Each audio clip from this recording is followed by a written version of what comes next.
एक बार फिर से स्वागत है आपका हमारे YouTube चैनल मैथ जर्नी में। इस वीडियो में हम दो चर वाले रैखिक समीकरण युग्म से बोर्ड एग्जाम में आने वाले प्रश्नों को कवर करेंगे। तो आइए इस वीडियो श्रृंखला जर्नी को कंटिन्यू करते हैं। इस वीडियो में हम, जैसा कि मैंने बताया, दो चर वाले रैखिक समीकरण युग्म की चर्चा करेंगे। बोर्ड में इसमें 4 तरह के प्रश्न पूछे जाते हैं।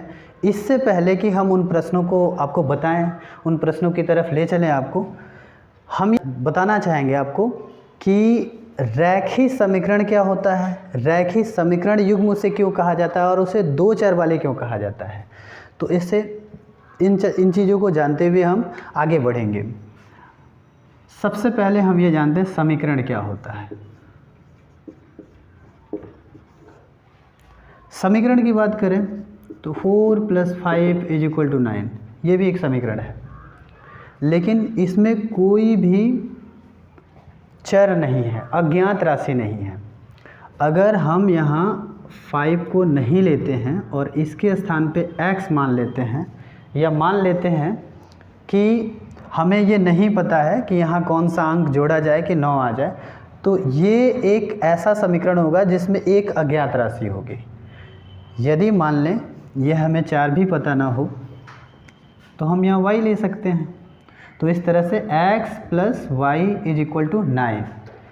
अभी पीछे हमने जो जाना, सिर्फ हमने जहाँ केवल x लिया था, 4 + x = 9, ये एक चर वाला रैखिक समीकरण होगा। रैखिक क्यों होगा इसको भी हम जान लेते हैं। यदि किसी समीकरण में जो चर है, चर की घात 1 हो तो उसको रैखिक समीकरण कहा जाता है। रैखिक समीकरण भी कुछ राइटर्स लिखते हैं, लेकिन यहाँ हम एनसीईआरटी की तरफ से या एनसीईआरटी को रेफरेंस करते हुए केवल रैखिक का ही यूज करेंगे, रैखिक शब्द को ही यूज करेंगे। अब यदि मैंने कहा कि ये 4 को भी हम अज्ञात मान लेते हैं और इसके स्थान पे y लिख देते हैं, तो ये कुछ इस तरह से हो जाएगा x + y = 9, और ये कहलाएगा दो चर वाला रैखिक समीकरण। दो चर वाला रैखिक समीकरण ये कहलाएगा। अब ऐसे ही किसी और समस्या को या ऐसे ही किसी और तरह के क्वेश्चन को भी ले लें। जैसे मान लीजिए x + y = 3 या फिर x - y = 1, ऐसा ले लें और इनको और इनको एक साथ रख लें। मतलब एक ही समस्या पर दो तरह के प्रश्न बना करके, दो तरह के इक्वेशन बना करके हम एक साथ रख लें x - y = 1। ये एक ही समस्या से मिले हुए हमें दो समीकरण हैं, तो ऐसा कहेंगे कि ये रैखिक समीकरण युग्म होंगे। क्यों? क्योंकि रैखिक समीकरणों का ये युग्म है। और दो चर वाले इसलिए कहेंगे क्योंकि इसमें x भी है और y भी है। तो इस तरह से इसको कहा जाएगा दो चर वाले रैखिक समीकरण युग्म। तो आपको समझ में आ गया होगा कि रैखिक समीकरण युग्म इसको क्यों कहा जाता है और दो चर वाले क्यों कहा जाता है। तो इस वीडियो में हम दो चर जो लेंगे, x और y ही केवल लेंगे। ठीक है, x पहला चर मान लीजिए और y को दूसरा चर मान लीजिए। इससे पहले मैंने कहा कि समीकरण को हमने तो जान लिया। इससे पहले कि हम समस्याओं की तरफ चलें या उन क्वेश्चंस की तरफ चलें, उन टाइप्स की तरफ चलें जो बोर्ड एग्जाम में पूछे जाते हैं, हम ये जान लेते हैं कि ये जो समीकरण है वो हमें किस तरह से प्राप्त होते हैं। सबसे पहले जो मैंने बताया, हल के अस्तित्व, इस पर आधारित प्रश्न कैसे होंगे, उसके ठीक पहले हम ये जान लें कि समीकरण, जो मानक समीकरण है वो होता कैसा है। a1x + b1y + c1 = 0। a1x + b1y + c1 = 0, इसको हम मानक समीकरण कहते हैं। और चूंकि जोड़े में ये होते हैं तो हमें दूसरा भी समीकरण लिखना पड़ेगा।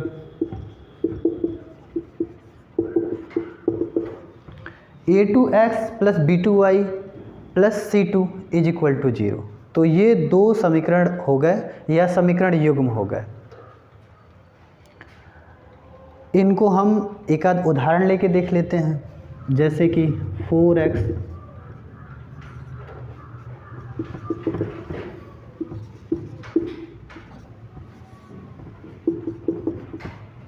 ये दो समीकरण ले लेते हैं। 4x minus 3y plus 5 is equal to 0, 5x minus या फिर यहाँ प्लस कर लीजिए plus 3y plus 7 is equal to 0।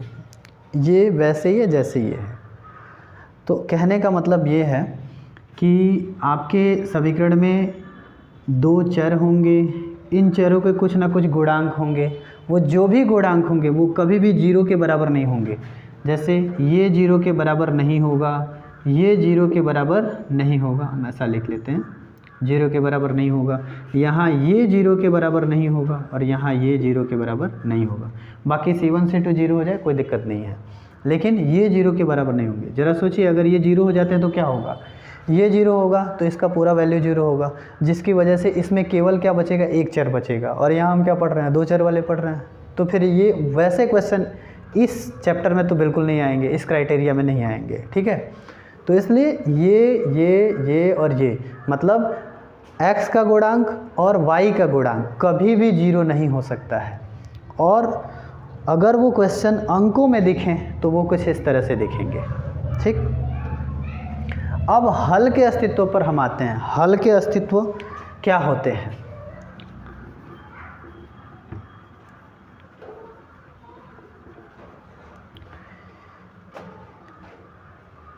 इस चैप्टर में आप किन्हीं दो समीकरण को या समीकरण युग्म को जब आप हल करेंगे तो हो सकता है कि उसका एक हल निकले, हो सकता है उसके अनंत हल निकले, और हो सकता है उसके कोई हल ना हो, ऐसा भी हो सकता है। 3 कंडीशन पैदा होता है, पहला, दूसरा और तीसरा, कि मतलब एक हल, अनंत हल और कोई हल नहीं। यानी दो समीकरण को हल करेंगे या समीकरण युग्म को हल करेंगे तो उनमें 3 स्थितियां होती हैं, या तो एक हल निकलेगा, या तो दो हल अनंत हल, या फिर कोई हल नहीं निकलेगा। ऐसा क्यों होता है, जल्दी जल्दी हम आपको समझा देते हैं। इन समीकरण को या इस समीकरण को, किसी भी रैखिक समीकरण को जब आप ग्राफ पेपर पे लेंगे तो उससे एक रेखा प्राप्त होगी। तो मान के चलिए इस समीकरण से ये रेखा प्राप्त हुई, ये x एक्सिस है, ये y एक्सिस है। इस समीकरण को हल करने से ये रेखा प्राप्त हुई, इस समीकरण को आपने हल किया तो ये मान लीजिए रेखा प्राप्त हुई। अब इन दोनों रेखाओं ने जहाँ एक दूसरे को प्रतिच्छेद किया, एक दूसरे को काटा, वही इन दोनों समीकरणों का हल होता है, वही बिंदु। अब इस बिंदु पे x का जो मान होगा और y का जो भी मान होगा वही इन दोनों समीकरणों का हल होगा। अब ऐसा अगर स्थिति है तो आप ये जानते हैं कि किसी भी प्लेन में दो रेखाएं हो तो या तो वो एक दूसरे को काटेंगी, या तो वो उसको कभी नहीं काटेंगी, या दोनों ही रेखाएं एक दूसरे पर संपात हो जाएंगी, मतलब एक के ऊपर एक, ऐसे उसको संपात कहते हैं। तो ये 3 कंडीशन उत्पन्न होते हैं। इसलिए मैंने आपको बताया कि किसी भी दो चर वाले रैखिक समीकरण युग्म को जब आप हल करेंगे तो उसके 3 कंडीशन हो सकते हैं।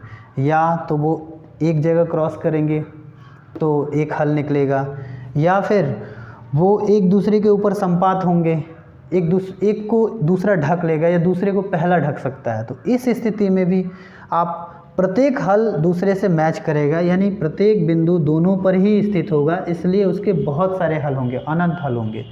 और या तो दोनों एक दूसरे को कभी काटेंगे ही नहीं। तो कभी भी एक तल में दो रेखाएं खींची जाएं, वो एक दूसरे को ना काटें, तो उनको समांतर रेखाएं कहते हैं।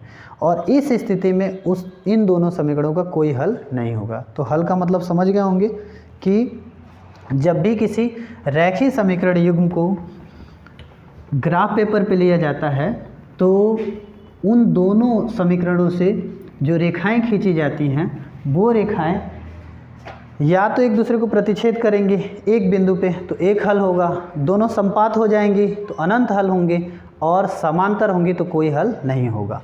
अब बिना हल किए हम कैसे पता करें कि किसी भी समीकरण युग्म का हल एक है, अनंत है, या कोई हल नहीं है? बिना हल किए तो कोई तरीका हो नहीं सकता है, लेकिन है, और वही तरीका हम यहाँ प्रयोग करेंगे।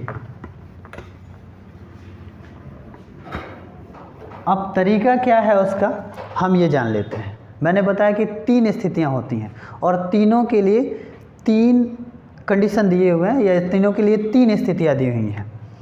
सबसे पहली स्थिति हल की स्थितियां, या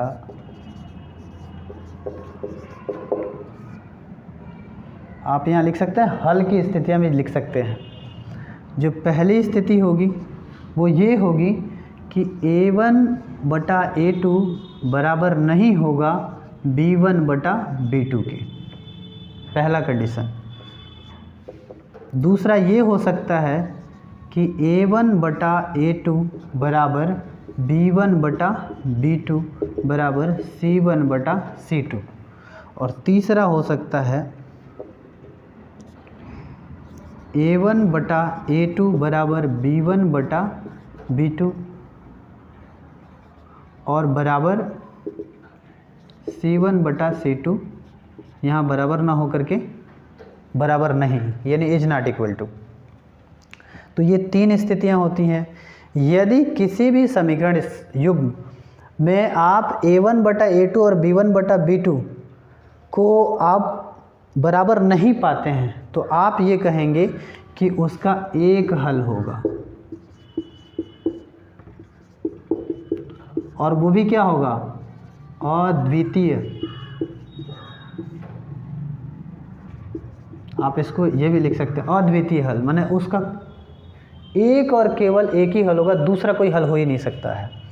और अगर कंडीशन ऐसा है तो उसका अपरिमित या अनंत हल होगा, हल होगा, होगा नहीं, होंगे, बहुत सारे हैं ना इसलिए। और अगर ये स्थिति होता है तो कोई हल नहीं होगा, कोई हल नहीं होगा। मतलब आपने ये जाना कि कोई 2 समीकरण हैं या समीकरण युग्म है, रेखीय समीकरण युग्म है 2 चर वाले। जैसे मान लीजिए a1x plus b1y plus c1 is equal to 0, a2x plus b2y plus c2 is equal to 0। ये 2 समीकरण हैं। इन दोनों को बिना हल किए पता करना हो कि इन दोनों के हल एक होंगे, अपरिमित होंगे यानी अनंत होंगे, या फिर वो कोई हल नहीं होगा, तो हम इन शर्तों द्वारा हम ये पता कर सकते हैं कि इनके कितने हल होंगे या किस तरह के हल होंगे, या इनके हल का जो अस्तित्व होगा वो कैसा होगा। अस्तित्व का मतलब 3 तरह के अस्तित्व मैंने शुरू में ही आपको बताया, 3 तरह के अस्तित्व होते हैं। या तो एक ही हल होगा, या तो कोई हल होगा ही नहीं, या तो होंगे भी तो अनंत हल होंगे। ये 3 स्थितियाँ हो सकती हैं। तो ये 3 स्थितियाँ मैंने लिख लिया है, और आप भी इसको लिख लें, चाहें तो इसको आप स्क्रीनशॉट ले सकते हैं।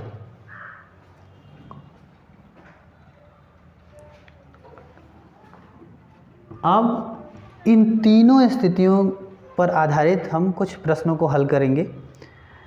यहाँ हमने 2 समीकरण लिखा हुआ है, इन दोनों के कोई हल हैं अथवा नहीं हैं, हम इन शर्तों से जानने का प्रयास करेंगे। इन दोनों समीकरणों के लिए पहले समीकरण में a1 का जो वैल्यू है वो 4 है, मतलब a1 का जो मान है, जहाँ इसमें a1 है वहाँ इसमें 4 है, तो a1 का मान लेंगे 4, b1 लिख देंगे -3, c1 लिख देंगे 5, यहाँ ऋण है इसलिए हमने ऋण लिखा हुआ है। अब दूसरे वाले समीकरण में a2 का मान 5 हो जाएगा, b2 का मान 3 और c2 का मान 7। इन दोनों ही समीकरणों से हमने a1, a2, b1, b2, c1, c2 इनके मान लिख लिए हैं। अब इन मानों को इन शर्तों के अनुसार देखेंगे, जिसकी तरह ये आते हैं, जिनसे मैच करते हैं, जिस स्थिति से इनका संबंध होता है, हम मान लेंगे कि उनके हल की जो प्रवृत्ति होगी या हल का जो अस्तित्व होगा वैसा ही होगा। a1/a2, a1/a2 लेते हैं, 4/5 होगा। अगला b1/b2 कर देंगे तो ये हो जाएगा -3/3 और हल करेंगे तो -1 होगा। और C1/C2 का हो जाएगा 5/7। तो आप ये देख रहे हैं कि A1/A2 का जो मान है वो 4/5 है, B1/B2 का मान जो है वो 1 है। तो क्या A1/A2 और B1/B2 दोनों बराबर हैं? 4/5 और 1 कभी बराबर हो सकते हैं? नहीं हो सकते हैं। तो ये पहले प्रकार के या पहली स्थिति से ये मेल खाता है। तो हम ये कहेंगे कि चूँकि A1/A2 बराबर नहीं है B1/B2 के, पहले ही बराबर नहीं है। अगर ये बराबर होता तो आगे की तरफ हम चलते, C1/C2 की तरफ चलते। अगर पहले ही बराबर नहीं है तो फिर आगे की तरफ हम जाएंगे ही नहीं। तो लिखेंगे अतः अभीष्ट समीकरण के, यह का लिखेंगे, का एक हल होगा, या फिर लिख सकते हैं अतः अभीष्ट समीकरण का अद्वितीय हल होगा। अद्वितीय का मतलब कोई और हल नहीं होगा, एक ही हल होगा। तो इस उदाहरण से आप समझ गए होंगे कि अगर ये तीनों ही बराबर होते तो हम ये लिख सकते थे कि अपरिमित हल होंगे या अनंत हल होंगे। अगर ऐसा कोई समीकरण होता A1/A2 B1/B2 बराबर होता, लेकिन C1/C2 बराबर नहीं होता, तो हम ये लिखते कि इसका कोई हल नहीं होगा। तो ये तीनों कंडीशन समझ गए। अब हम अगले प्रकार के प्रश्न की तरफ चलते हैं। अगला जो प्रश्न है वो ऐसा कहता है कि समीकरण या सरल समीकरण युग्म कैसे हल होगा। सरल समीकरण युग्म को ये पूछेगा कि सरल समीकरण युग्म कैसे हल होगा। इसके लिए मैं आपको एक रोचक घटना बताता हूँ। एक बार की बात है कि मुझसे किसी एक गांव में मेरे एक बुजुर्ग हैं, घर के बगल में ही हैं, उन्होंने मुझसे पूछा कि आप गणित पढ़ाते हो? मैंने कहा हाँ बिल्कुल गणित पढ़ाते हो। हालांकि वो बहुत कम पढ़े हैं, शायद ना भी पढ़े हैं। तो उन्होंने एक प्रश्न किया हमसे कि पूरब से कुछ चिड़िया आई और पश्चिम से कुछ चिड़िया आई, ऐसा उन्होंने कहा। मैं ऐसे आपको बना के समझा देता हूँ। ये मान लीजिए कि पूरब और ये मान लीजिए कि पश्चिम। तो पश्चिम से कुछ चिड़िया यानी मान लीजिए बर्ड, बी लिख देते हैं, B1, और इधर से बर्ड ग्रुप 2, मतलब इधर से कुछ चिड़िया आई और इधर से कुछ चिड़िया आई। उनमें से पूरब वाली ने कहा कि तुम मुझे एक चिड़िया दे दो तो हम तुम्हारे दुगुना हो जाएंगे, और पश्चिम वाले ने कहा कि तुम मुझे एक दे दो तो हम तुम्हारे बराबर हो जाएंगे। समझ गए बात? कि पूरब वाले ने पश्चिम वाले से कहा कि तुम मुझे एक दे दो हम तुम्हारे दुगुना हो जाएंगे, और पश्चिम वाले ने कहा कि नहीं नहीं तुम हमें एक दे दो हम तुम्हारे बराबर हो जाएंगे। तो बताओ पूरब से कितनी चिड़िया और पश्चिम से कितनी चिड़िया आई? तो इस तरह के प्रश्नों को भी हम रैखिक समीकरण युग्म से हल कर सकते हैं। अनपढ़ लोग भी इस तरह का प्रश्न पूछते हैं। तो सोचिए, आप तो पढ़े लिखे हैं, आप तो पढ़ रहे हैं और भी हाई स्कूल में पढ़ रहे हैं, और इस तरह की समस्याओं को ना हल कर पाएँ तो फिर सोचिए हम किस श्रेणी में गिने जाएंगे। तो आइए हम इस समस्या को सुलझाने का प्रयास करते हैं। चूँकि मैंने कहा कि इसमें दो चर प्रयुक्त होंगे, और आप यहाँ देख रहे हैं इस कंडीशन में दो ग्रुप हैं।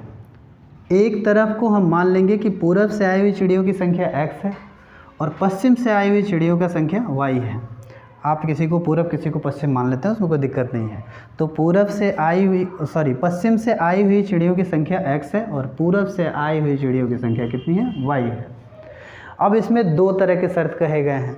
इन दो शर्तों के कारण ही इसमें समीकरणों का युग्म बनेगा, समीकरणों का जोड़ा बनेगा। तो हमेशा ये याद रखिए कि इस तरह ऐसी समस्याएं जिसमें हमेशा दो अज्ञात राशियां हों और दो तरह के शर्त बने, तब जाकर के आपको दो चर वाले रैखिक समीकरण युग्म प्राप्त होंगे। तो फिर से आते हैं हम इस पर। पश्चिम से x चिड़िया, पूरब से y चिड़िया। अब पहली शर्त के अनुसार,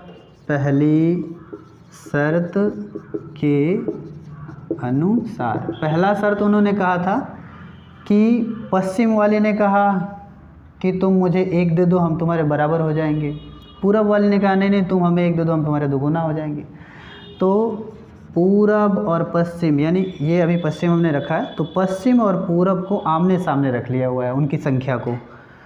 तो पश्चिम वाले कहते तुम हमें 1 दे दो, इसने कहा ठीक है मान लो 1 हमें तुम्हें दे देते हैं। तो 1 दे देंगे तो यहाँ 1 धन हो जाएगा और इसमें 1 घट जाएगा। अब इस स्थिति में ये दोनों ही क्या होंगे, बराबर होंगे शर्त के अनुसार, कि अगर ये इनको 1 दे देते हैं तो इस झुंड का बराबरी इनकी संख्या के बराबर हो जाएगा। तो हम ऐसा कर लेंगे x, अब इसको ट्रांसपोज इधर कर लेंगे, मतलब पक्षांतर कर लेंगे। तो इधर ये प्लस में है, इधर आएगा तो माइनस में होगा, और इसको इधर पक्षांतर कर लेंगे। पहले से यहाँ -1 है, ये इधर आएगा तो -1 होगा, यानी ऋण 1 होगा।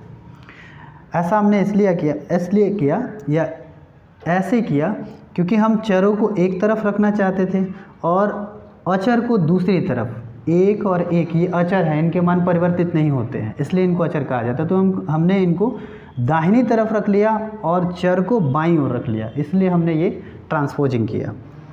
अब हम लिख सकते हैं x - y = -1 हो जाएगा -2, ये समीकरण 1 बनेगा। अब लिखते हैं दूसरी शर्त के अनुसार, दूसरी शर्त के अनुसार, यहाँ हमने लिख दिया हुआ दूसरी शर्त के अनुसार। दूसरा शर्त क्या है, पूरब वाले ने पश्चिम वाले से कहा कि तुम मुझे 1 दे दो। पहले तो दोनों को आमने सामने रख लेंगे। ये कह रहे हैं कि हमको 1 दे दो, तो चलो इनसे 1 यहाँ आ गया, यहाँ आया तो 1 धन हो गया और इनमें से 1 घट गया। अब इस स्थिति में वो ये कहते हैं कि पूरब वाले कहते हैं कि हम तुम्हारे दुगुना हो जाएंगे, यानी अभी ये दुगुना हो गया है। यानी कहने का मतलब अगर कोई संख्या लेते हैं तो ये 10 है तो ये क्या है, 5 है। ये यदि 8 है तो ये 4 है। मान के चलिए ये कोई संख्या है तो ये 10 है तो ये 5 है, इसके ये दुगुना है। अब यही भ्रम में रह जाते हैं स्टूडेंट। प्रश्न में किया हुआ है कि वो दुगुना है तो इसमें 2 से गुणा कर देते हैं। अब आप मुझे ये बताइए, अगर मैं इसमें 2 से गुणा कर दूं तो क्या ये दोनों बराबर होंगे, समीकरण बनेगा? बिल्कुल नहीं बन सकता है। तो हम यहाँ ऐसा क्यों करेंगे, जो दुगुना है उसके ठीक उल्टे वाले में 2 से गुणा कर देंगे, मतलब जो जिसका गुना है उसके ठीक उल्टे वाले में ऐसा करेंगे, तब जा कर के ये क्या होगा, बराबर होगा और यहाँ इक्वेशन बनेगा, समीकरण बनेगा। यहाँ ना गुणा करके यहाँ गुणा करेंगे तब तो ये बराबर होगा ना। तो इसलिए हम यहाँ ऐसा करेंगे। तो मुझे लगता है ये शर्त भी आप लोग बना लेंगे। इस तरह की शर्त 3 गुना है, 4 गुना है, ये आगे चल के आपको काम भी आएगा। ऐसा नहीं है कि केवल बोर्ड एग्जाम में ही ये काम आने वाला है, आगे भी काम आएगा। अब यहाँ गुणा कर लेते हैं, 2 में x का गुणा करेंगे 2x हो जाएगा, 2 में 1 का गुणा करेंगे, बीच में माइनस है तो माइनस, और 2 एकम 2, यहाँ हो जाएगा y और यहाँ हो जाएगा धन 1। यहाँ 2x और y को एक तरफ कर लेंगे तो 2x यहाँ है, ये प्लस में है, इसको अब आप बाईं तरफ लेके आएंगे तो ये माइनस में होगा, बराबर 1 पहले से है, धन में है। धन के पहले कोई और अगर अंक ना हो या और कोई पद ना हो तो धन दिखाना ज़रूरी नहीं होता है। यहाँ इससे पहले y था इसलिए यहाँ धन हमने दिखाया। अब इसको ट्रांसपोज कर लेते हैं तो यहाँ ये माइनस में है, यहाँ ये आएगा तो प्लस में आएगा। तो ऐसा कर लेंगे, यहाँ 2x ऋण y और बराबर हो जाएगा 3, ये हो जाएगा समीकरण 2। तो हमें क्या प्राप्त हुआ, इन दोनों ही शर्तों से 2 समीकरण प्राप्त हुए, इसलिए इसको बोलते हैं समीकरण युग्म, यानी समीकरणों का जोड़ा। युग्म का मतलब होता है जोड़ा। तो समीकरणों का जोड़ा मिल गया। एक ही समस्या में छुपे हुए 2 शर्तों को मान करके हमने समीकरणों का एक जोड़ा बना लिया। और 2 चर वाले इसलिए है क्योंकि दोनों में x और y 2 चर हैं, इसलिए इसको कहेंगे 2 चर वाले समीकरण युग्म। रैखिक इसलिए कहेंगे या रैखिक इसलिए कहेंगे क्योंकि इनकी घातें 1 है, x का भी घात 1 है और y का भी घात 1 है, इसलिए इसको कहेंगे रैखीय समीकरण युग्म। तो पूरा हो गया क्या, 2 चर वाले रैखिक समीकरण युग्म। तो आप लोग इस टॉपिक को समझ गए होंगे कि आखिर इस टॉपिक में या इस टॉपिक का नाम ऐसा क्यों है, 2 चर वाले रैखिक समीकरण युग्म क्यों रखा गया है, पूरी तरह से समझ गए। अब ये 2 समीकरण आपको प्राप्त हो गए। इसकी हल करने की 4 विधियां होती हैं, उन विधियों को भी हम जानेंगे। हमें और हमारा उद्देश्य सिर्फ यही था कि आपको ये बता पाना कि आखिर दो चर वाले रैखिक समीकरण युग्म होता क्या है, उसको प्राप्त कैसे किया जाता है समस्याओं से, है ना। बस ये हमारा अभी का फ़िलहाल का हमारा उद्देश्य यही था, जो हमारा पूरा हुआ उद्देश्य। और अगर आपको समझ में आया तो ठीक है, नहीं समझ में आया तो इसको इस तरह के क्वेश्चंस का हम अलग से वीडियो बना सकते हैं अगर आप कमेंट करें तो अभी फ़िलहाल हम चलते हैं परीक्षा में पूछे जाने वाले प्रश्नों की तरफ कि परीक्षा में कितने तरह के प्रश्न पूछे जाएंगे। मैंने आपको बताया था कि परीक्षा में 4 तरह के प्रश्न पूछे जाते हैं। एक बार मैं फिर रिपीट कर दूं, मैंने आपको बताया था कि परीक्षा में 4 तरह के प्रश्न पूछे जाते हैं। सबसे पहला हल के अस्तित्व, मतलब पहले जो प्रकार का प्रश्न होगा वो हल के अस्तित्व पर आधारित होगा। दूसरा जो प्रश्न होगा वह होगा सरल समीकरण युग्म को हल करना। सरल समीकरण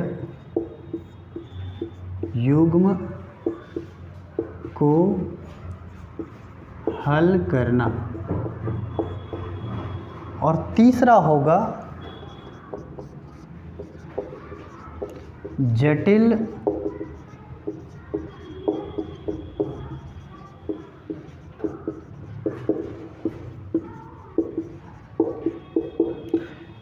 समीकरण युग्म को हल करना। और चौथा जो प्रश्न होगा वो इबारती प्रश्न होगा।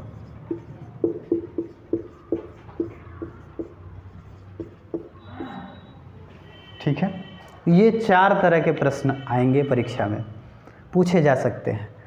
हल के अस्तित्व, सरल समीकरण युग्म को हल करना, जटिल समीकरण युग्म को हल करना और इबारती प्रश्न। इबारती प्रश्न वही प्रश्न है जो अभी हमने थोड़ी देर पहले आपको समीकरण बना के, समस्या से समीकरण बना के हमने बताया उनके शर्तों के आधार पे।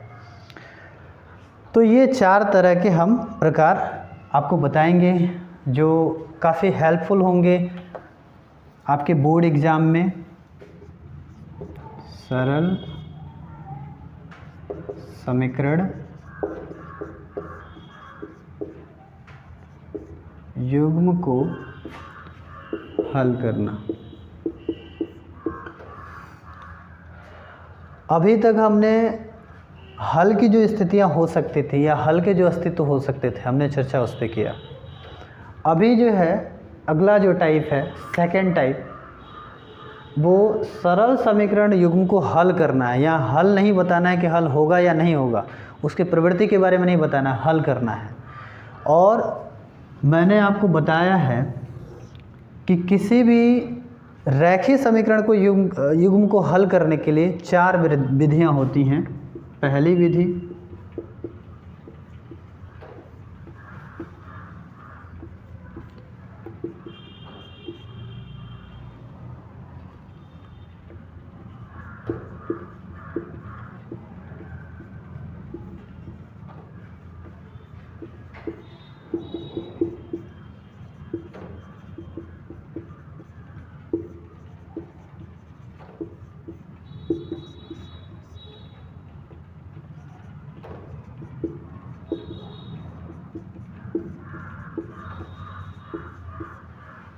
ये 4 विधियां होती हैं जिससे किसी भी समीकरण युग्म को हल किया जा सकता है, किसी भी रैखिक समीकरण युग्म को।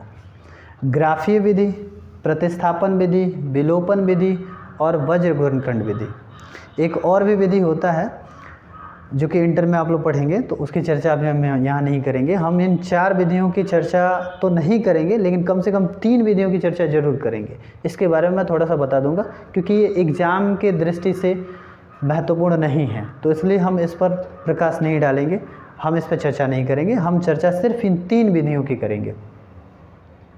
प्रतिस्थापन विधि, विलोपन विधि और वज्र गुणन विधि। कहीं कहीं वज्र गुणनखंड विधि भी लिखता है, लेकिन NCERT इसको वज्र गुणन विधि ही कहता है। तो सबसे पहले किसी समीकरण को प्रतिस्थापन विधि से कैसे हल किया जाए इसको हम जानेंगे। तो प्रतिस्थापन विधि से हम हल करें, इसके लिए हमें दो समीकरणों की ज़रूरत है, हम वो दो समीकरण लेंगे जिससे प्रतिस्थापन विधि से हम जिससे हल कर पाएँ। और इसके लिए हम दो समीकरण ले लेते हैं, x धन 2y बराबर 19 समीकरण 1, और दूसरा जो समीकरण होगा ऋण x धन 2y बराबर 1। ये दो समीकरण हम ले लेंगे, इसको समीकरण 2 मान लेंगे, और हमें सीखना है आज प्रतिस्थापन विधि अभी। तो प्रतिस्थापन विधि के लिए हम या तो समीकरण 1 को टारगेट करेंगे या समीकरण 2 को टारगेट करेंगे। यहाँ हम समीकरण 1 को ले रहे हैं। समीकरण 1 से हम या तो बाएं पक्ष में x को रहने देंगे, y को पक्षांतर कर देंगे, या फिर y को रहने देंगे, x को पक्षांतर कर देंगे। तो यहाँ की जो स्थिति है, हम x को रहने देते हैं और y को पक्षांतर कर देते हैं। x को यहाँ रहने दिया हमने, y को पक्षांतर कर दिया। 19 पहले से था बराबर के उस पार या दाहिने पक्ष में, और 2y को जब हमने पक्षांतर किया तो यहाँ धन था, यहाँ क्या आ गया, ऋण में हो गया। ये धन की बजाय यहाँ ऋण हो गया। पक्षांतर करते वक्त चिन्ह बदल जाया करते हैं, धन ऋण में बदल जाता है, ऋण धन में बदल जाता है, गुणा भाग में बदल जाता है, भाग गुणा में बदल जाता है, वर्ग करणी में बदल जाता है, करणी वर्ग में बदल जाता है। तो ये सारे परिवर्तन आते हैं।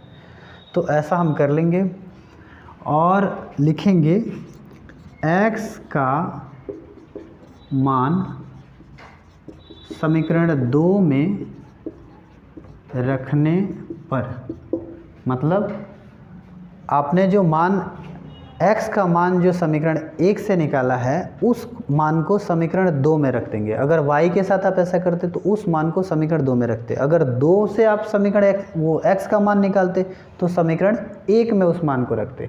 मतलब हमेशा उल्टा करते हैं, 1 से निकालेंगे तो 2 में रखेंगे, 2 से निकालेंगे तो 1 में रखेंगे उस वैल्यू को। तो हमने x का मान जो कि y के पदों में है उसको हम समीकरण 2 में रखेंगे, क्योंकि हमने इस x के मान को समीकरण 1 से निकाला हुआ है।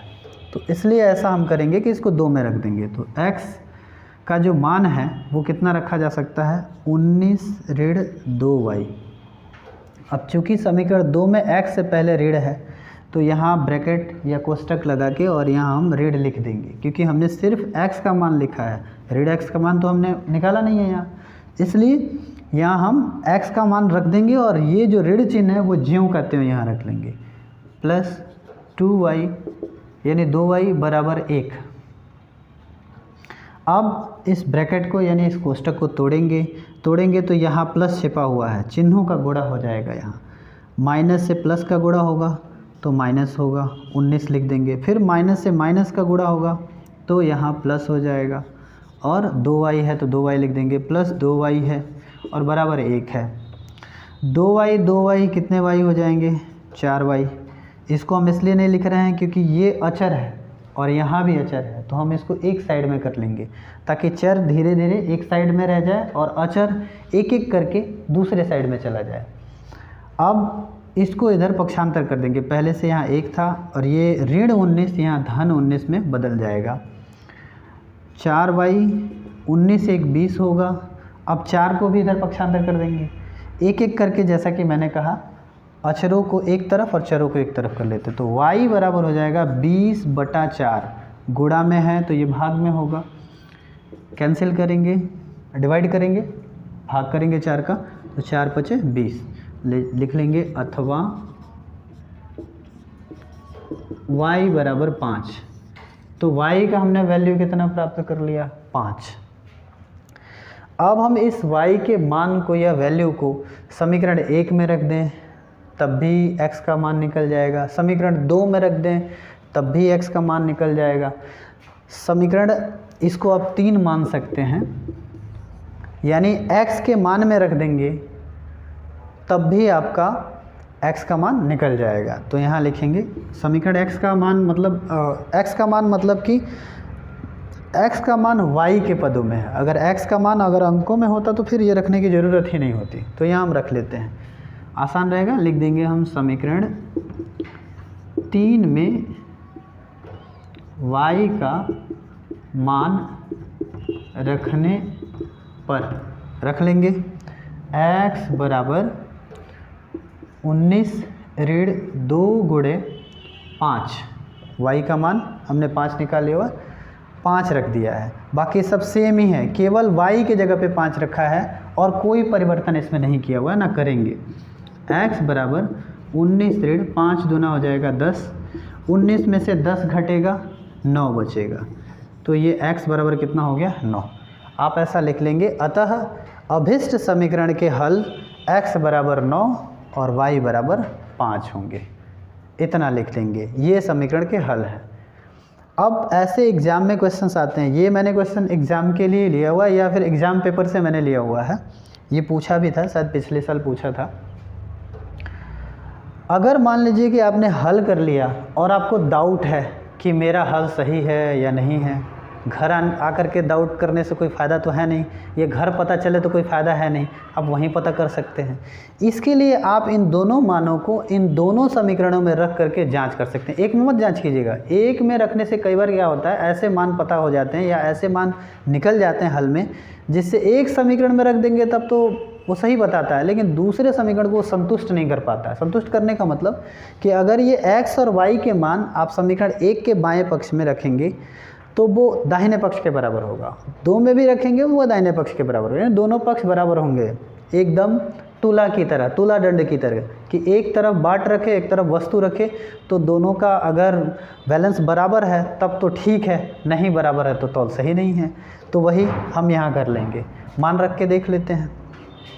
पहले समीकरण में रख लेते हैं, पहले समीकरण में रखेंगे x का मान, x का मान 9 है, यहाँ 9 रख लेंगे, धन तो धन, 2 है तो 2 लिख देंगे, गुणे y है तो y की जगह पे आप 5 रख देंगे। अब ये हो गया 9 और 5 दूनी 10, 9 और 10 19 हो गया। आप ये देख रहे हैं दाहिना पक्ष जो है 19 है, यानी दाहिना पक्ष और बायां पक्ष क्या हो गया बराबर। यहाँ लिख देंगे, दायां लिखने की ज़रूरत नहीं है, सिर्फ हमें टेस्ट ही करना है ना, तो टेस्ट कर लिया हमने कि बराबर है। इसका मतलब कि पहले समीकरण को ये दोनों ही मान संतुष्ट करते हैं। अब देख लेंगे 2 भी संतुष्ट होता है कि नहीं होता है। भाई दोनों को संतुष्ट करना है ना, क्योंकि दोनों के हल से ये मान निकला हुआ है तो दोनों को संतुष्ट करना चाहिए। दूसरे समीकरण में रखते हैं, x के जगह पे कितना रख देंगे 9, x से पहले ऋण है तो यहाँ ऋण लिख देंगे, धन है तो धन, 2 है 2 लिखेंगे, गुणे y है तो y के जगह पे 5 लिख देंगे, ऋण 9, 5 दूनी 10 होगा। ऋण और धन होता है तो घटाते हैं और बड़े वाले में से छोटे वाले को घटाते हैं, तो 10 में से 9 घटा तो क्या हो गया 1 बचा, और बड़े वाले का चिन्ह यहाँ लिखा जाता है, तो बड़ा वाला धन में है तो धन लिख देंगे, धन ना भी लिखे तो काम चल जाएगा, लेकिन ऋण लिखना पड़ता है।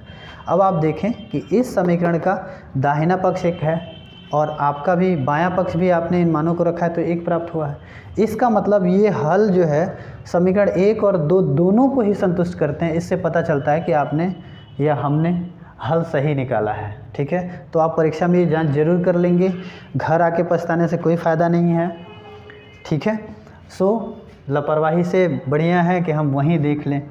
आप इसका स्क्रीनशॉट भी ले सकते हैं। तो यहाँ आपने जाना कि सरल समीकरण को प्रतिस्थापन विधि से कैसे हल करते हैं। अब हम इसको आगे बढ़ते हुए विलोपन विधि सीखेंगे।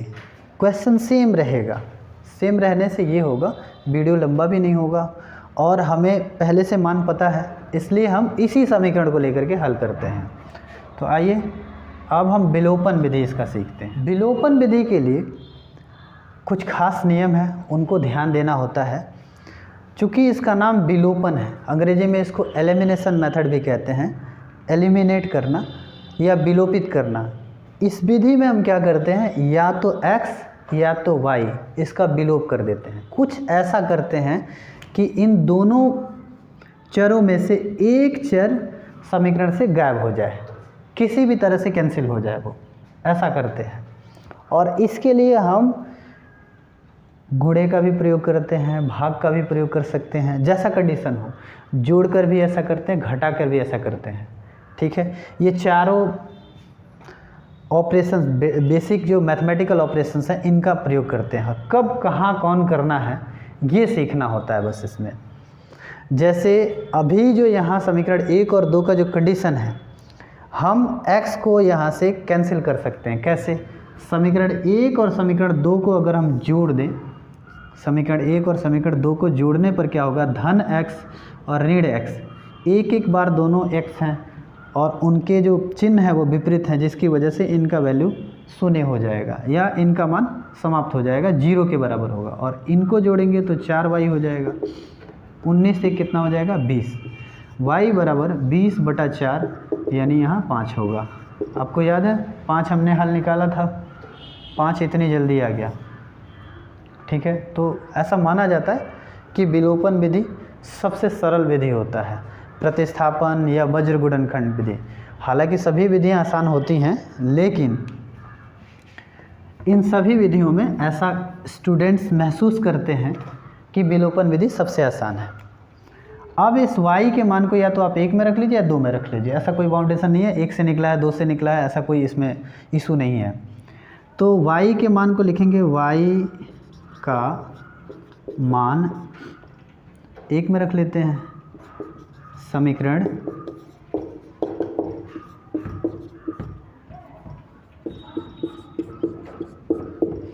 y का मान समीकरण 1 में रखने पर क्या होता है, देखिए x यहाँ है पहले से ही, प्लस 2 गुणे y का मान 5 है, यहाँ 5 रख लेंगे, बराबर 19 होगा।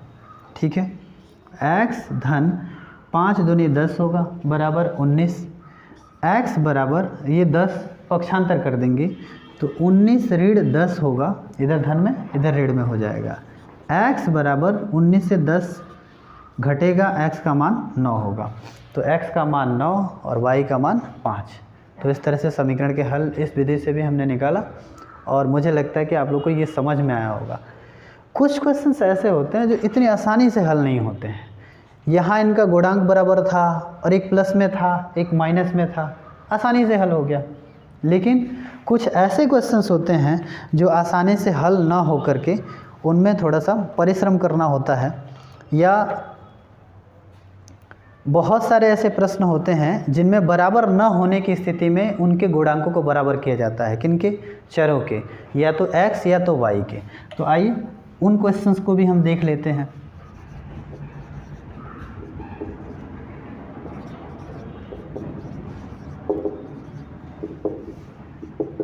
हमने यहाँ 2 समीकरण ले लिया हुआ है, 2x धन y बराबर 5 और 3x धन 2y बराबर 8, ये 2 समीकरण ले लिया हुआ है। ना तो x का गुणांक बराबर है, यहाँ 2 है पहले समीकरण में, तो यहाँ 3 है, यहाँ 1 है तो यहाँ 2 है, तो बराबर है ही नहीं। और ना कहीं प्लस माइनस है, दोनों जगह प्लस है, यहाँ भी दोनों जगह प्लस है, कुछ क्वेश्चन में दोनों जगह माइनस हो सकता है। तो इस प्रश्न को हल करने के लिए क्या करेंगे, सबसे पहले हम ये चुनेंगे कि हम x को एलिमिनेट करना चाहते हैं, यानी x के वैल्यू को 0 करना चाहते हैं, या y के वैल्यू को 0 करना चाहते हैं। आसान जो हो इसमें, जिसको 0 करना आसान, वैसे दोनों ही 0 करना आसान होता है, लेकिन तो मान के चलिए हम x को बराबर करना चाहते हैं। तो x और x को यहाँ दोनों बराबर करने के लिए आपको करना क्या होगा कि अगर ये दोनों ऐसे अंक नहीं हैं जो एक दूसरे से विभाजित हो जाने वाले हैं, तो आपस में गुणा कर देते हैं। ऐसे अंक हैं तो फिर जिस संख्या से वो विभाजित होने वाले होंगे उससे गुणा कर लेते हैं। तो ऐसा क्या करते हैं यहाँ कि यहाँ ये दोनों एक दूसरे से विभाजित होने वाले नहीं हैं, तो 3 से इसमें गुणा कर देंगे इस पूरे समीकरण में, ताकि समीकरण का बैलेंस भी बराबर रहे। और यहाँ 2 से इस पूरे समीकरण में गुणा कर देंगे, तो 2 से इसमें गुणा कर देंगे तो ये 6 हो जाएगा, ये 4 हो जाएगा, और 8 दूनी 16 हो जाएगा। और इसमें अगर हम 3 से गुणा कर देंगे तो 3 दूनी 6, 6 6 बराबर हो गया, आप देख रहे हैं। और यहाँ 3y हो जाएगा, यहाँ 3 5 15 हो जाएगा। ठीक है, तो एक तो ये तरीका है। दूसरा, यदि मान लीजिए कि हम y को बराबर करना चाहते हैं, तो y को बराबर करने के लिए यहाँ जो कंडीशन है, यहाँ सिर्फ इस समीकरण में 2 से गुणा कर दें तो 2 और 2 क्या हो जाएंगे, बराबर हो जाएंगे। तो आसान ये है या ये है? मुझे तो लगता है आसान y को बराबर करना है, इसलिए हम यहाँ y को ही बराबर करेंगे ताकि परीक्षा में समय की बचत हो, ठीक है। और वहाँ 3 घंटे कब निकल जाते हैं पता ही नहीं चलता है। तो हम ऐसे मेथड को यूज करें या ऐसा तरीका यूज करें जिससे कम से कम समय में हम सही से प्रश्न को टेकअप कर पाएँ, सॉल्व कर पाएँ। तो लिखेंगे समीकरण 1 में 2 से गुणा करने पर,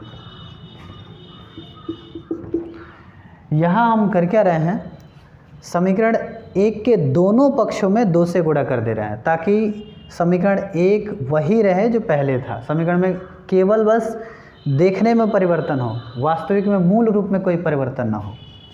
तो 2 से गुणा कर देंगे, 2 दूनी 4, 4x हो जाएगा। केवल अंकों का गुणा करते हैं, चिन्हों का बिल्कुल गुणा नहीं करते हैं, ये हमेशा ध्यान रखिएगा। 2 से यहाँ गुणा कर लेंगे 2y और 5 दूनी 10, तो ये हो जाएगा समीकरण 3। है तो ये एक ही, लेकिन अंकों में बदलाव के कारण इसको दूसरा नाम दे देंगे, समीकरण 3 का नाम दे देंगे। 2 पहले से मौजूद हैं, एक और हो जाएगा। अब समीकरण 1 को रिप्रेजेंट कर रहा है समीकरण 3, यानी समीकरण 1 की जगह पे हमने समीकरण 3 को प्रयोग किया हुआ है। तो समीकरण 2 और समीकरण 3 इन दोनों को लेकर के हल निकालेंगे। हल निकालने के लिए मैंने कहा है कि कभी भी इस तरह का अगर स्थिति हो तो सबसे पहले गुणांकों को बराबर कर लेते हैं। गुणांकों को बराबर करने के बाद इसके लिए इसमें हमने गुणा यूज किया, आपने देखा।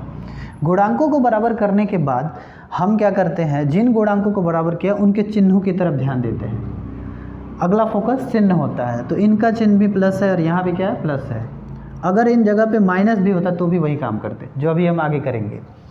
अगर दोनों जगह प्लस है या दोनों जगह माइनस है, कहने का मतलब अगर दोनों का चिन्ह समान है तो इन दोनों समीकरणों को घटा देते हैं, मतलब किसी एक में से दूसरे को घटा देते हैं। और यदि चिन्ह अलग अलग हैं तब जोड़ लेते हैं। अलग अलग हैं तो जोड़ेंगे, जैसे माइनस यहाँ होता या प्लस होता तो जोड़ने पे कैंसिल हो जाता। लेकिन ऐसे यहाँ जोड़ेंगे तो 2 और 2 4 हो जाएगा, तो निरस्त होगा नहीं। और हमारा इसमें काम ही है विलोपन करना, या तो x का विलोप कर दें या तो y का विलोप कर दें। तो यहाँ y को विलोप करने के लिए हमने चुना है, तो लिखेंगे समीकरण 2 से समीकरण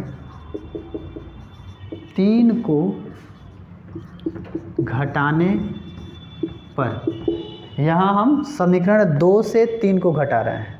अब चाहें तो 3 से 2 को भी घटा सकते हैं, तो 2 से 3 को घटा रहे हैं। 3x में से 4x घटेगा, ऋण x बचेगा, मतलब 3 में से 4 गया तो 1 बचेगा। तो 3 में से 4 तो घटता नहीं है, 4 में से ही 3 घटाना पड़ेगा। तो 4 में से 3 घटेगा तो 1 हो जाएगा, वो भी ऋण में होगा, ठीक है। और यहाँ जब आप घटाएंगे, यहाँ चिन्ह बदल लेते हैं, यहाँ प्लस था यहाँ माइनस हो गया घटाने पे, यहाँ भी माइनस हुआ और यहाँ भी प्लस था तो यहाँ क्या हो गया, माइनस हो गया। अब 3 में से 4 घटाया तो -1 आया, ये और ये कैंसिल हो जाएंगे क्योंकि यहाँ घटाने के बाद यहाँ चिन्ह धन है और यहाँ धन था लेकिन क्या हो गया, ऋण हो गया। तो अब इसका चिन्ह ये है, मतलब 2y का चिन्ह ऋण है, जिसकी वजह से 2y और 2y कैंसिल हो गया। अब बराबर की तरफ जाएंगे, यहाँ 8 है, यहाँ ऋण 10 है, तो 8 में से 10 घटेगा तो कितना हो जाएगा, ऋण 2। ये दोनों ही कैंसिल हो जाएंगे क्योंकि दोनों तरफ ऋण है। x बराबर हो जाएगा 2। आप चाहें तो इन दोनों ही पक्षों में ऋण 1 से गुणा कर लेंगे, जिसकी वजह से ये +2 हो जाएगा और ये भी प्लस x हो जाएगा और ये भी +2 हो जाएगा। तो ऐसा भी कर सकते हैं, लेकिन दोनों तरफ ऋण है तो ऋण से ऋण कैंसिल, x का मान 2 आ गया। अब वही पीछे जो हमने किया था, समीकरण या तो 1 में या तो 2 में, तो 2 में ही रख लीजिए। समीकरण 2 में x बराबर 2 रखने पर, यहाँ हम समीकरण 2 में x का मान 2 रख रहे हैं। 3 है गुणा x है, तो गुणा x की जगह पे हम 2 रख देंगे, धन 2y और बराबर 8 है। 3 दूनी कितना होगा, 6 होगा और प्लस 2y और बराबर कितना, 8।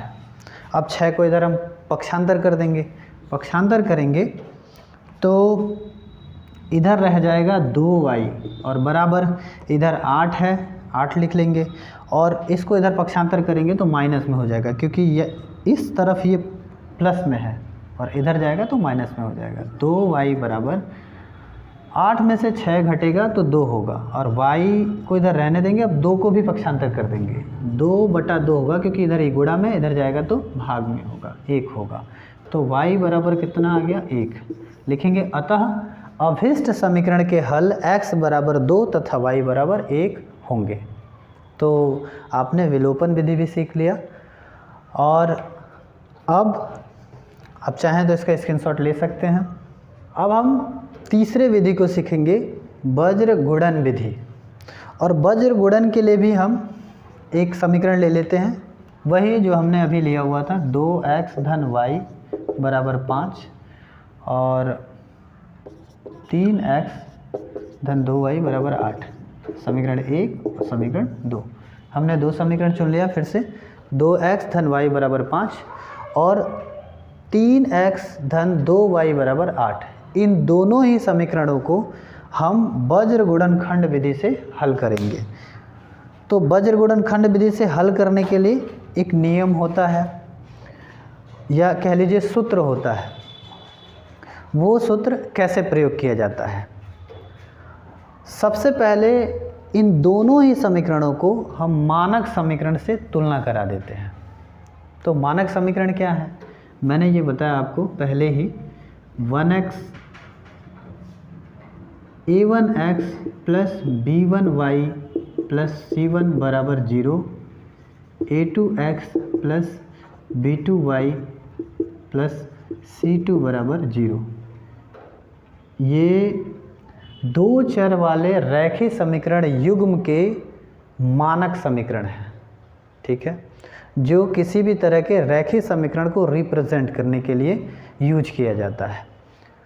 तो यहाँ पहले वाले समीकरण की तुलना पहले समीकरण से कर लेंगे, दूसरे वाले समीकरण की तुलना दूसरे समीकरण से कर लेंगे। तो अभी हम यहाँ पहले समीकरण की तुलना जब पहले समीकरण से करेंगे तो यहाँ 2x है और यहाँ a1x है।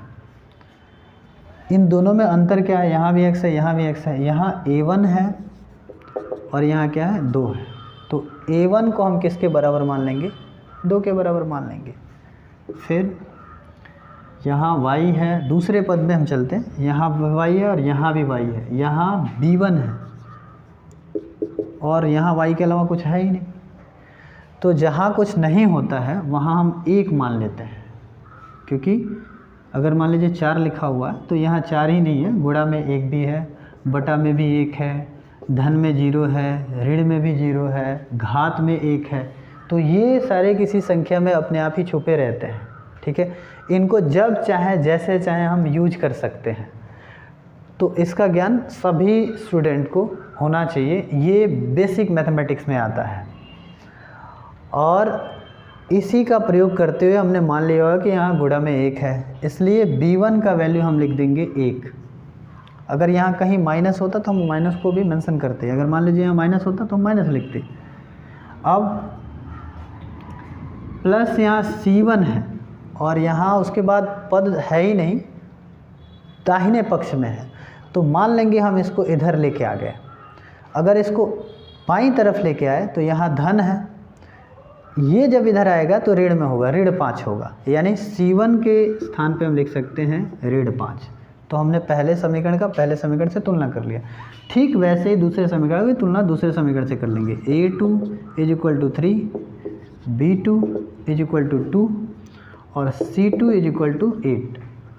तो हमने ये रख लिया a1, b1, c1, a2, b2, c2, इन सब का वैल्यू इन समीकरणों से निकाल लिया, ठीक है। हम यहाँ चाहें तो लिख सकते हैं मानक समीकरण युग्म से समीकरण 1 और 2 की तुलना करने पर, ऐसा लिख सकते हैं, मानक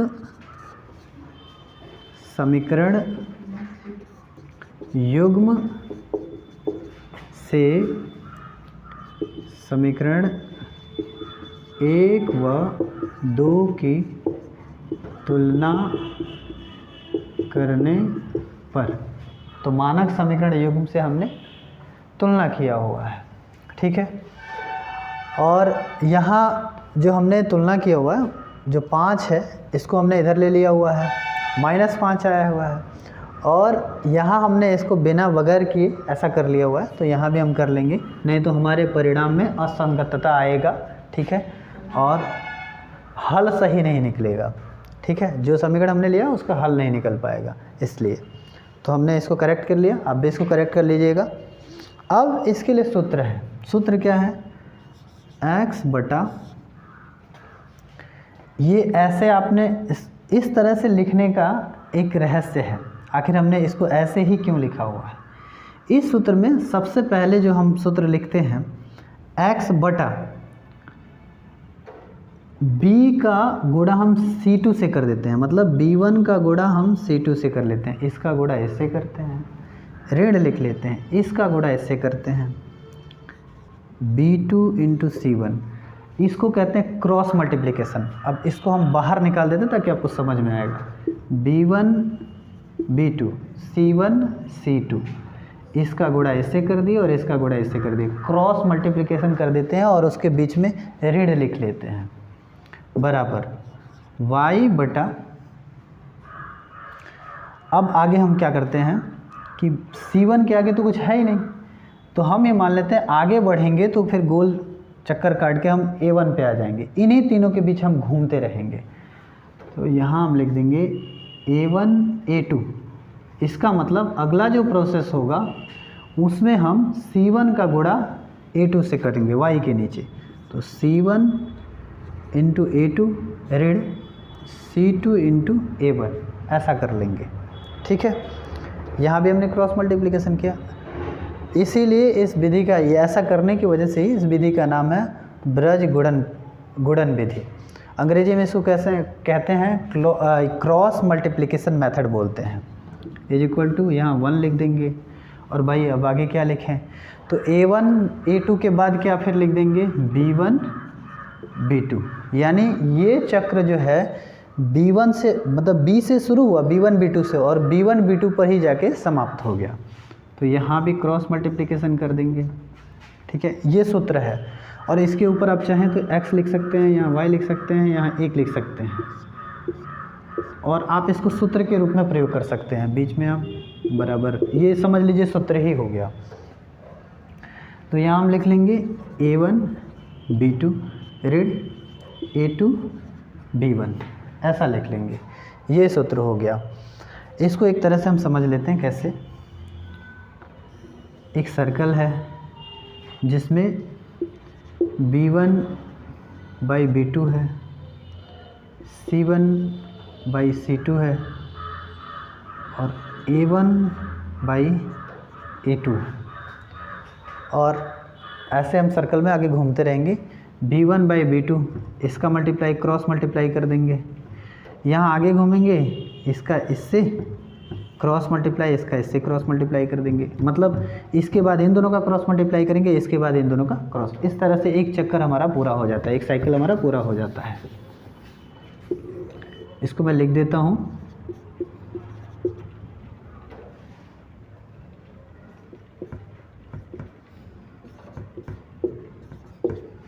तो ये एक साइकिल है जिसमें हम शुरुआत b से करेंगे, b1 बाई b2 से करेंगे, b1 by b2, c1 by c2, a1 by a2, फिर b1 बाई b2, और इन दोनों में, और फिर इन दोनों में, और फिर इन दोनों में क्रॉस मल्टीप्लाई करेंगे, जिसकी वजह से हमें 3 वैल्यू प्राप्त होंगे, और उन तीनों वैल्यू को x, y और 1 के नीचे लिख देंगे, और तीनों में क्या लिख देंगे, तीनों के बीच में बराबर रख लेंगे, हम ऐसा कर लेंगे। तो यहाँ हम लिखेंगे या x बटा b1 का वैल्यू आपको पता है 1 है, 1 गुणे c2 का वैल्यू है -8, यहाँ -8 लिख देंगे, फिर ऋण है तो ऋण लिखेंगे, b2 कितना है 2 है, और c1 कितना है -5 है। आगे बढ़ेंगे, इज इक्वल टू लिख देंगे, बराबर y बटा c1। ठीक है, c1 का a2 से गुणा करना है, c1 का a2 से गुणा करना है, तो ऋण 5 और गुणे 3, ऋण 5 गुणे 3, ऋण है तो ऋण, c2 का गुणा a1 से करना है, c2 का गुणा a1 से करना है। ठीक है, तो ऋण 8, इसको ब्रैकेट में लिख देंगे, इंटू 2, मतलब ऋण 8 गुणे 2। अब फिर बराबर लिखेंगे 1/A1, तो A1 का यहाँ है और उसका किससे गुणा करना है, B2 से, तो A1 का B2 से गुणा कीजिए, यानी A1 का वैल्यू 2 है और B2 का वैल्यू भी 2 है, 2 से 2 का गुणा कर दीजिए, बीच में माइनस लिख लीजिए। अब आगे A2 का गुणा B1 से, तो यहाँ 3 है और गुणे यहाँ कितना है, 1 है, तो 2 गुणे 2 और 3 गुणे 1 ऐसा हो गया। इस स्टेप को और अगले स्टेप में ले जाते हैं। x बटा 8 का ऋण 1 से गुणा होगा तो ऋण 8 होगा और ऋण 2 है, 2 पचे 10 हो जाएगा, ऋण 10 हो जाएगा, ठीक है, बराबर y बटा 5 3 15, ये ऋण में ये धन में है तो ये ऋण में होगा 15 और ऋण 8 दूनी 10, तो ये ऋण में ये धन में है तो 8 दूनी 16, तो ऋण 16 होगा, बराबर 1 बटा 2 दूनी 4, ऋण 3 एकम 3। अब इसको और सिंप्लीफाई कर लेंगे, x बटा ऋण 8, ऋण मतलब ऋण का ऋण से गुणा होगा तो धन 10 होगा और बराबर y बटा ऋण 15, ऋण का ऋण से यहाँ गुणा हो जाएगा तो यहाँ धन हो जाएगा बटा 16 और यहाँ 1 बटा 4 में से 3 घटा तो कितना हो गया, 1 हो गया, तो 1 बटा 1, आप चाहें तो 1 भी लिख सकते हैं लेकिन 1 बटा 1 लिख लीजिए, ठीक है, लिख ही लेते हैं 1 बटा 1 यानी 1। अब आगे चलते हैं।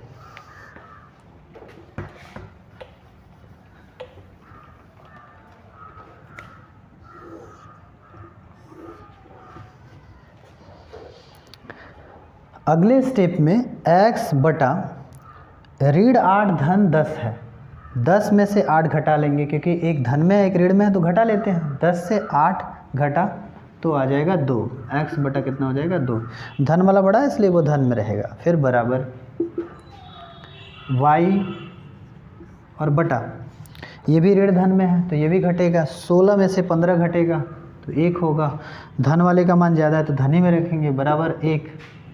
अब एक बार इसको और इसको साथ में ले लेंगे और अगले टर्म में इसको और इसको साथ में ले लेंगे, तो लिखेंगे अथवा x बटा 2 बराबर 1, तो ये 2 इधर ट्रांसपोज हो जाएगा, बटा में है गुणा में होगा तो x बराबर 2 एकम कितना हो जाएगा 2, तो ये आपका x का वैल्यू निकल गया।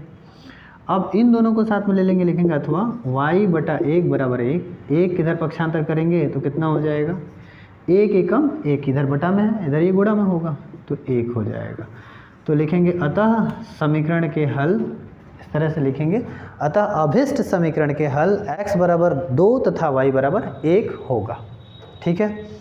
तो उम्मीद है कि आपको वज्र गुणनखंड विधि भी या वज्र गुणन विधि भी आपको समझ में आ गया होगा।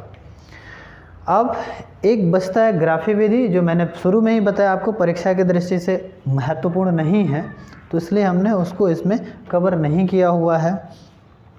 और इस तरह से हमारा जो दूसरा टॉपिक है या कह लीजिए दूसरा जो टाइप है सरल समीकरण युग्म को हल करना, हमने तीनों विधियों से सीख लिया, प्रतिस्थापन विधि, विलोपन विधि, ब्रज गुणन विधि, इन तीनों विधियों से सीख लिया।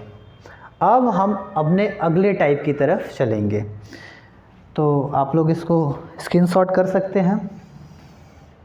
तो वीडियो काफ़ी लंबा ना हो जाए इसके लिए हमने अभी आपको 2 ही कैटेगरी बताया, बाकी 2 जो कैटेगरी है या बाकी जो 2 टाइप है कि जैसे जटिल समीकरण युग्म को हल करना और इबारती प्रश्न को हल करना, वो अगले पार्ट में हम आपको देंगे क्योंकि वीडियो काफ़ी लंबा हो जा रहा है। तो इसके लिए उम्मीद है कि आपको जो चाहिए था वो मिला, जैसा आप चाहते थे कि एक टीचर ऐसे पढ़ाए यूट्यूब पे जो बिल्कुल ऐसा लगे कि क्लास की तरह, वो प्लस माइनस जोड़ घटाना गुणा भाग वो ऐसी चीज़ों पर भी प्रकाश डाले ताकि कमज़ोर से कमज़ोर स्टूडेंट भी उससे पढ़ सकें। और हमारा भी उद्देश्य यही है। तो आपको जैसा चाहिए हमने आपको वैसा दिया और हमारा उद्देश्य भी वही है। साथ ही साथ खूब शेयर कीजिए ताकि ये सभी ज़रूरतमंद बच्चों तक पहुंच सके वीडियो और सभी बच्चे इसका लाभ उठा पाएँ, ताकि हमारा जो प्रयास है वो सफल हो सके। आज के लिए धन्यवाद हमारा पूरा वीडियो देखने के लिए। मिलते हैं अगले वीडियो में।